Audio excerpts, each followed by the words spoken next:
નમસ્કાર મિત્રો, સરળ સંસ્કૃતમાં તમારું સ્વાગત છે. હું છું દશરથ પટેલ. આજે આપણે શબ્દના રૂપો કેવી રીતે બનાવવા એ વિશે અભ્યાસ કરીશું. સૌ પ્રથમ જોઈએ મિત્રો, અહીં વાક્ય આપેલું છે કે દેવઃ વદતિ. આમાં વદતિ એ ક્રિયાપદ છે અને દેવઃ એ નામપદ છે. હવે અહીંયા જે નામપદ એની અંદર પદ શબ્દ રહેલો છે, ક્રિયાપદ એની અંદર પણ પદ શબ્દ રહેલો છે.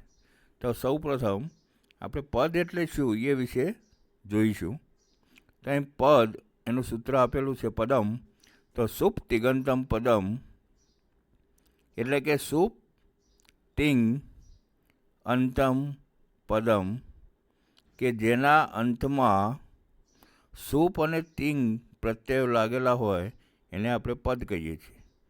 એ ઉદાહરણ જોઈએ કે વદ ધાતુ છે, એની અંદર વિકરણ પ્રત્યય અ ઉમેરાય છે અને પછી તી ઉમેરીએ તો જે વદતી બને છે એને આપણે પદ કહીએ છીએ. કેમ કે વદતીના અંતમાં જે તી રહેલો છે એ તિંગ પ્રત્યય લાગવાથી બને છે. આપણે આગળ અભ્યાસ કરી ગયા છીએ. તો આમ જેના અંતમાં તિંગ પ્રત્યય રહેલો હોય એને પદ કહે છે, એટલે કે એને ક્રિયાપદ. આમ આપણે જોઈએ કે ધાતુના અંતમાં હંમેશા તિંગ પ્રત્યય રહેલો હોય છે, એટલે જે બને એને આપણે ક્રિયાપદ કહીએ છીએ. બીજું ઉદાહરણ જોઈએ, દેવ વત્તા સુ બરાબર દેવઃ. તો દેવઃ એ પદ બન્યું કે દેવઃના અંતમાં જે વિસર્ગ રહેલો છે એ સુપ પ્રત્યય લાગવાથી બન્યો છે, માટે એ પદ બને છે, જેને આપણે નામપદ કહીએ છીએ. તો મિત્રો અહીં જોઈએ કે ધાતુના અંતમાં તિંગ પ્રત્યય લાગેલો હોય છે, જેને આપણે પદ બને એને ક્રિયાપદ કહીએ છીએ. અને જો નામના અંતમાં લાગેલો હોય તો તેને આપણે પદ કહીએ છીએ, જેને નામપદ કહીએ છીએ. હવે આપણે ક્રિયાપદો વિશે આગળ અભ્યાસ કરી ગયા મિત્રો. કયા કયા તિંગ પ્રત્યયો લાગે છે, કયા લકારના પ્રત્યયો બને છે, એ વિશે આપણે આગળ અભ્યાસ કરી ચૂક્યા. હવે અહીંયા આપણે શબ્દને કયા પ્રત્યયો લાગે છે, શું પ્રત્યયો લાગે છે એનો અભ્યાસ કરવાનો છે. હવે અહીંયા જોઈએ મિત્રો શબ્દ. હવે શબ્દો 3 લિંગમાં હોય છે. કોતે પુલ્લિંગ હોય, સ્ત્રીલિંગ હોય અથવા નપુંસકલિંગ હોય. અહીંયા એક ઉદાહરણ જોઈએ. દેવ શબ્દ જે છે, દેવના અંતમાં અ રહેલો છે એટલે એને અકારાંત કહીએ છીએ. આ રહેલો હતો આકારાંત, ઈ રહેલો હતો ઈકારાંત, ઉ રહેલો હતો ઉકારાંત અને રૂ રહેલો હતો ઋકારાંત. હવે અ જે છે એ સ્વર છે. બીજી રીતે કહીએ તો અંતમાં સ્વર રહેલો છે. સ્વરને આપણે સંસ્કૃતમાં અચ કહીએ છીએ. એટલે અચ વત્તા અંત સંધિ કરીશું તો ચ જે છે, ચ વર્ગનો પ્રથમ વર્ણ છે, એની જગ્યાએ ત્રીજો વર્ણ થશે, ચ છ જ થશે એટલે બનશે અજંત. અને એ દેવ એ પુલ્લિંગ શબ્દ છે. તો આમ દેવ શબ્દ જો કહેવો હોય તો આપણે એને કહીશું કે અકારાંત છે. દેવ શબ્દને ઓળખવાની આ રીતે ઓળખીશું કે અકારાંત,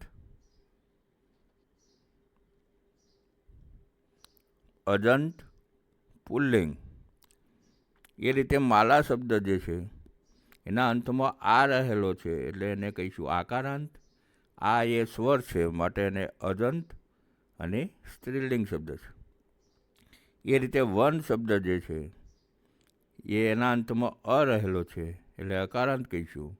અ એ સ્વર છે એટલે અજંત કહીશું અને નપુંસકલિંગ છે. એ રીતે આત્મન શબ્દ જે છે મિત્રો, તો એના અંતમાં ન રહેલો છે એટલે એને આપણે નકારાંત કહીશું. મ રહેલો હતો મકારાંત કહીશું, સ રહેલો હતો સકારાંત કહીશું, ર રહેલો હતો રકારાંત નહીં પણ રેપ કહીએ છીએ. અને ન એ વ્યંજન છે. વ્યંજનને સંસ્કૃતમાં હલ કહીએ છીએ. એટલે હલ અંત, અંતમાં હલ રહેલો છે, એ બંનેની સંધિ થશે એટલે બનશે હલંત, અને એ પુલ્લિંગ શબ્દ છે. તો આમ આત્મન એ નકારાંત, હલંત, પુલ્લિંગ શબ્દ છે. તો આ બધા જ શબ્દોને મિત્રો હવે સુપ પ્રત્યયો લાગવાથી એના રૂપો બનશે, એટલે કે પદ બનશે. તો સુપ પ્રત્યયો કયા છે એ જોઈએ. તો અહીંયા જોઈએ કે એક વચન, દ્વિવચન અને બહુવચન.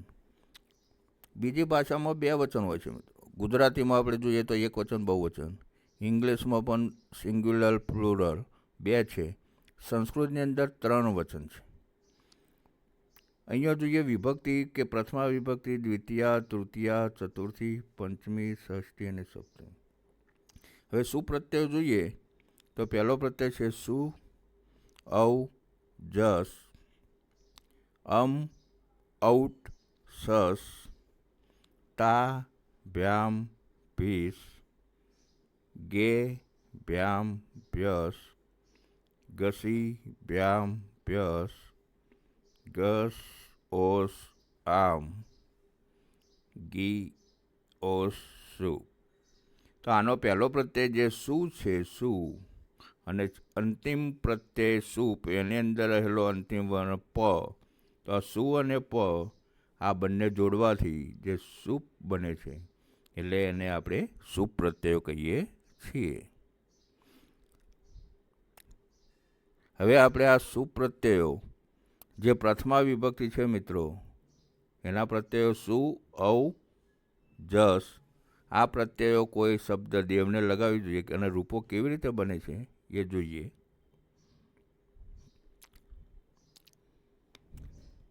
તો અહીંયા પ્રત્યય જે છે સુ, આપણે દેવને લગાવીશું તો દેવ વત્તા સુ કરીએ તો બરાબર રહેશે દેવ વત્તા સ. જે સુ હતો મિત્રો, તો એની અંદર અંતમાં સુ ઉ રહેલો છે, પણ ઉ કેવું રહેલું છે? અનુનાસિક, ઉપર ચંદ્રબિંદી આપી છે. એટલે અંતમાં અનુનાસિક સ્વર જો રહેલો હોય તો અહીં સૂત્ર આપણે આગળ જોઈ ગયા છે કે ઉપદેશે અચ અનુનાસિક ઈત, કે અંતમાં અનુનાસિક અચ એટલે કે સ્વર રહેલો હોય તો એની ઈત સંજ્ઞા એટલે કે લોપ થશે, એટલે સુમાંથી ઉ નીકળી જશે એટલે સ રહેશે, એટલે દેવ વત્તા સ રહેશે. હવે દેવ વત્તા સ જે છે એમાંથી મિત્રો દેવ વત્તા રૂ રહેશે. તો અંતમાં જે સ હતો એ અહીંયા આગળ જોઈ ગયા કે સ સદુસો રૂહુ, એ સૂત્રથી અંતમાં જો સ રહેલો હોય કે સદુસ શબ્દ રહેલો હોય તો સનો રૂ થશે, એટલે અહીં રૂ બન્યો, એટલે દેવ વત્તા રૂ. હવે એમાંથી આપણે આગળ જોયું કે રૂની અંદર અંતમાં ઉ રહેલું છે, પણ કેવું છે? અનુનાસિક, ઉપર ચંદ્રબિંદી છે. એટલે ઉપદેશે અચ અનુનાસિક ઈત, એ સૂત્રથી ઉનો ઈત સંજ્ઞા એટલે કે લોપ થશે, એટલે દેવ વત્તા ર વધશે. અહીંયા દેવ વત્તા ર જે છે મિત્રો, ર પછી કંઈ આવતું નથી, એટલે કે ર અવસાનમાં છે. એટલે અહીં નીચે જે સૂત્ર છે કે ખર અવસાનયોહો વિસર્જનીય, કે અવસાનમાં ર રહેલો હોય એના પછી ન આવતું હોય તો રને બદલે એનો વિસર્જનીય એટલે કે વિસર્ગ થશે, તો આપણું રૂપ બનશે દેવઃ. તો આમ આપણું રૂપ પહેલું બનશે દેવઃ. એ રીતે અહીંયા જોઈએ મિત્રો, ઔ જે પ્રત્યય છે દ્વિવચનમાં, કે દેવ વત્તા ઔ, એ કરવાથી રૂપ બનશે દેવૌ. કારણ કે દેવની અંતમાં અ છે, પાછળ ઔ આવે છે, એટલે વૃદ્ધિ રેચી, વૃદ્ધિ સંધિ થશે અને આપણું રૂપ બનશે દેવૌ. એ રીતે જસ પ્રત્યય લગાવીએ મિત્રો, કે દેવ વત્તા જસ તો બનશે દેવ વત્તા અસ. એની અંદરથી જ જતો રહેશે. કેમ કે ચૂંટું સૂત્ર જે છે કે જ જે છે ચ વર્ગમાં આવે, ચ છ જ, એટલે ચૂંટું સૂત્રથી જનો ઈત સંજ્ઞા એટલે કે લોપ થશે, તો દેવ વત્તા અસ રહેશે. એટલે દેવ વત્તા અસ જે છે એ બંનેની સંધિ થવાથી બનશે દેવાસ, કે પ્રથમ અવયવો પૂર્વ સવર્ણો ભેગા થવાથી દીર્ઘ બનશે દેવાસ. હવે દેવાસ જે છે એના અંતમાં પણ સ રહેલો છે મિત્રો, તો આપણે આગળ જોઈ ગયા કે સ સદુસો રૂહુ, કે સનો રૂહુ થઈ જશે, રૂ બની જશે. હવે દેવા રૂ, અંતમાં જે રૂ છે એ ઉપદેશે અચ અનુનાસિકી તે સૂત્રથી ઉ ઇનિત સંધ્યા એટલે કે લોપ થશે, તો દેવાર શબ્દ રહેશે. હવે દેવારની અંદર ર અવસાનમાં છે એટલે ખર અવસાન યોહો વિસર્જનીય એ સૂત્રથી રનો વિસર્ગ બનશે એટલે કે આપણું રૂપ બનશે દેવાહા. તો આમ આપણા રૂપો બનશે દેવહ, દેવૌ, દેવાહા. તો પ્રથમા વિભક્તિ આ રીતે બનશે. તો આમ બધા સુપ્રત્યયો લાગવાથી મિત્રો દેવના રૂપો આ પ્રમાણે બનશે. તો દેવ શબ્દ જોઈએ અકારાંત, અજંત, પુલ્લિંગ શબ્દ છે. તો પ્રથમા વિભક્તિ આપણે જોઈ ગયા કે દેવઃ, દેવૌ, દેવાહા. દ્વિતીય વિભક્તિ દેવમ, દેવૌ, દેવાન. તૃતીય વિભક્તિ દેવેન, દેવાભ્યામ, દેવૈહિ. ચતુર્થી દેવાય, દેવાભ્યામ, દેવેભ્યઃ. પંચમી દેવાત, દેવાભ્યામ, દેવેભ્યઃ. ષષ્ઠી દેવસ્ય, દેવયોઃ, દેવાનામ. સપ્તમી દેવે, દેવયોઃ, દેવેષુ. અને સંબોધન દેવ, પછી ઉપરની જે પ્રથમા વિભક્તિમાં હતા એ રૂપો નીચે આવી જશે મિત્રો, દેવૌ, દેવાહા. હવે આનું ગુજરાતી કરીએ. પહેલા વિભક્તિના પ્રત્યયો જોઈએ મિત્રો, કે પ્રથમા વિભક્તિ જેને કર્તા કારક કહેવામાં, સંસ્કૃતમાં એને કારક કહે છે. તો પ્રથમા વિભક્તિ એનો પ્રત્યય નથી અથવા એ છે. દ્વિતીય વિભક્તિ એનો પ્રત્યય નથી અથવા ને છે. તૃતીય વિભક્તિ એનો પ્રત્યય થી વડે છે. ચતુર્થી માટે. પંચમી માંથી, ને લીધે, ને કારણે, ઉપરથી, અંદરથી.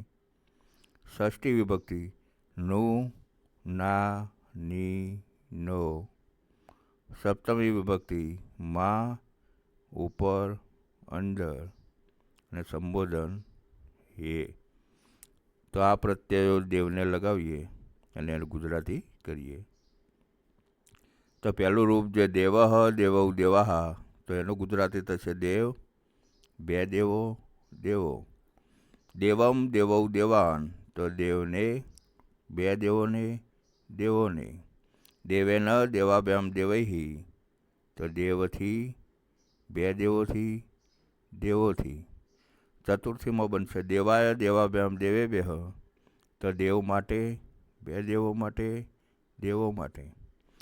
પંચમી દેવાત, દેવાભ્યામ, દેવેભ્યઃ, કે દેવમાંથી, બે દેવોમાંથી, દેવોમાંથી.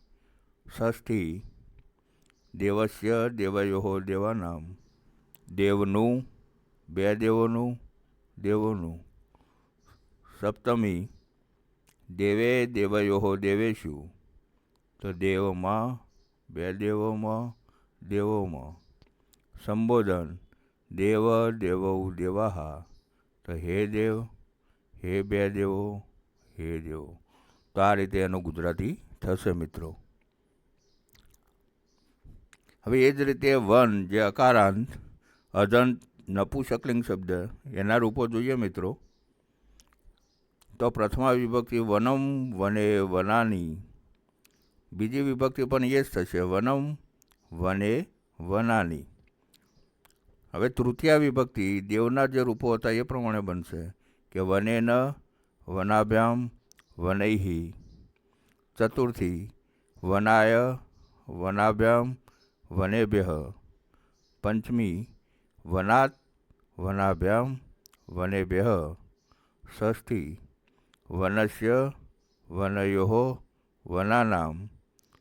સપ્તમી વને, વનયોઃ, વનેષુ. સંબોધન વન, ઉપરની બે નીચે આવી જશે મિત્રો, વને, વનાની.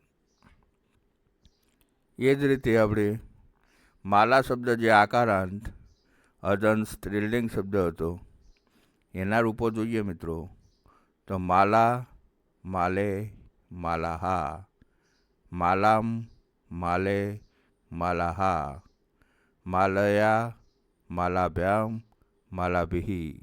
માલાયૈ, માલાભ્યામ માલાભ્યઃ માલાયાઃ માલાભ્યામ માલાભ્યઃ માલાયાઃ માલયોઃ માલાનામ માલાયામ માલયોઃ માલાશુ માલે માલે માલાહા. તો આ રીતે મિત્રો પુલ્લિંગ, સ્ત્રીલિંગ અને નપુંસકલિંગ ત્રણેય શબ્દના રૂપો બનશે. હવે જોઈએ મિત્રો કે દેવ શબ્દ જે હતો ને તૃતીયા એક વચન દેવે ન બનતું હતું અને ષષ્ઠી બહુવચન દેવા નામ. પણ આપણે કોઈ રામ શબ્દ અકારાંત એવો જો હોય એના રૂપો જો જોઈએ તો રામ શબ્દ ને તૃતીયા એક વચન રામે હણ બનશે. જે ન હતો એને બદલે હણ થશે અને અહીંયા ના હતું એને બદલે હણ થશે, એટલે રામા રામ. એ રીતે પુષ્પ શબ્દ જોઈએ તો એની તૃતીયા એક વચન પુષ્પે હણ નપુંસકલિંગ શબ્દ છે, તો એ પણ નને બદલે હણ બનશે અને પુષ્પા હણામ એ પણ નને બદલે હણ બનશે. કે જે શબ્દની અંદર ર અને મૂર્ધન્ય આ બંને આવેલા હોય તો પાછળ આવતો ન જે છે એ અહીં બે સૂત્રો જે આપે છે કે અટકુપવાંગ નું વ્યવયાપી અને રસાભ્યામ નો હણ, આ બંને સૂત્રોને કારણે કે નનો હણ બનશે. આટલી વસ્તુ આપણે ધ્યાન રાખીશું. અહીં આટલા સુધી મિત્રો, ધન્યવાદ.